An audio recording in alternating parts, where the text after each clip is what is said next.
The last time this cup made it to the streets of Featherstone was after Featherstone Rovers beat Hull FC in the Challenge Cup Grand Final in 1983. They were the underdogs then, and they're the underdogs now.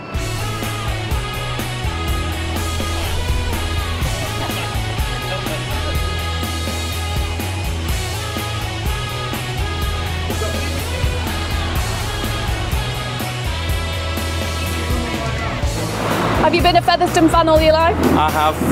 My mum and dad actually met at the ground, so I've had to be a Featherstone fan all my life. Have you enjoyed seeing the Challenge Cup? Oh yes, yes I have, yeah.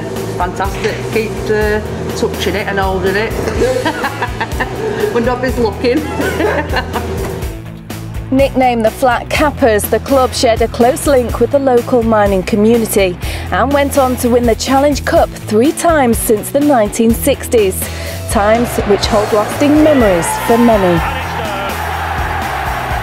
When I was 10, it came to my school and it's a memory that's always stuck in my head, so to see it again today for me is really exciting as well. So you, I presume, are a Featherstone fan? I am, yes. And what was the atmosphere like in 1983 when they did win?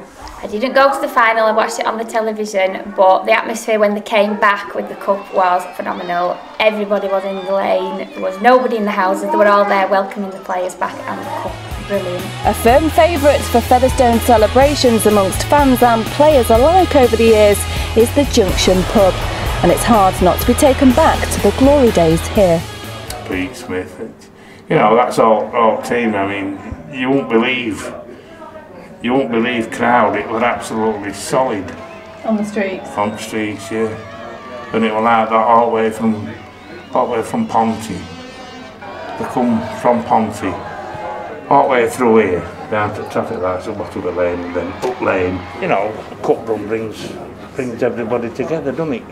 You know, I don't know what you know, you drift in, they have a good cup run and then everybody drifts off and then everybody comes back and that's how it is.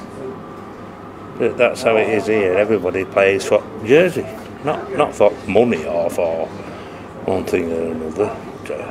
I want to play for Featherstone. That's how it works. Well, one of the greatest turn-ups of all time in rugby league history. Just look at that coach. He's in tears, is Alan Agar.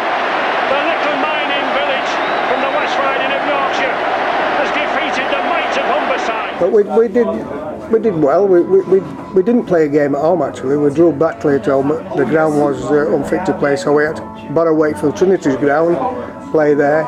Then we played all the top sides away from home, Salford, St Helens, Bradford Northern, and then got to the final obviously against Hull, and it was an absolutely tremendous day.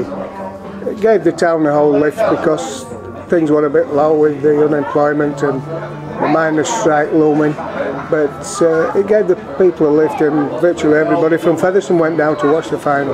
Describe the atmosphere in the stadium at that time. Oh, it was tremendous.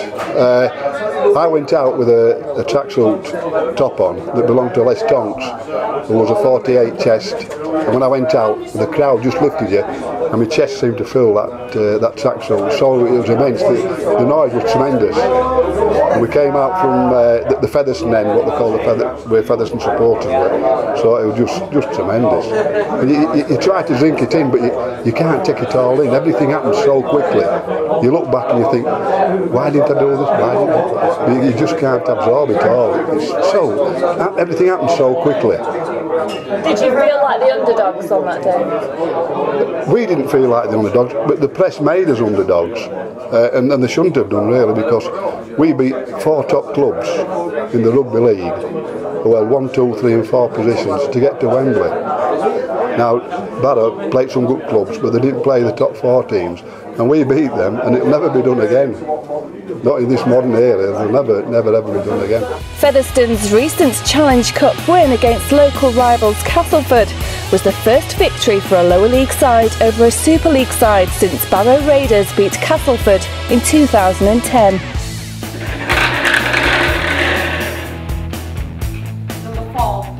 Number 4, Featherstone Rovers.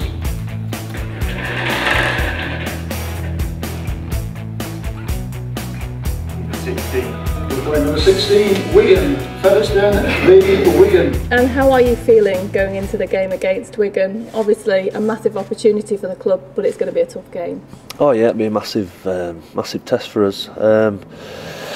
Obviously we'll take some confidence from beating Cass. No disrespect to like Castleford, but obviously Wigan are a little bit better than Cass. So it's going to be another big challenge for us. We're just going to go into it. We've got nothing to lose, and there's no pressure on us really. So just enjoy the occasion, and I'm sure all the lads will, play the best they can and give it the best shot. Yeah, it's going to be a bit of a challenge. Obviously, they're probably the biggest name in the game.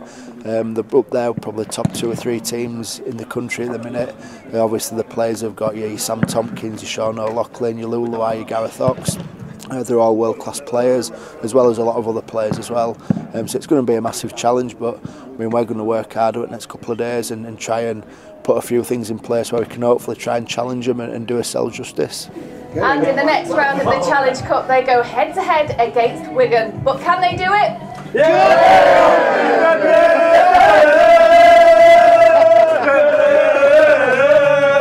I hope Featherstone rise to the occasion, and I hope they give Wigan a very good game and make it tight and make it close, and don't give them much room to work in. Do you think they've got a good chance?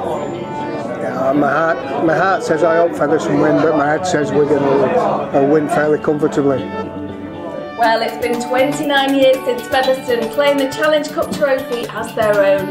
But will they see victory in 2012? Good luck, Featherstone! Maybe.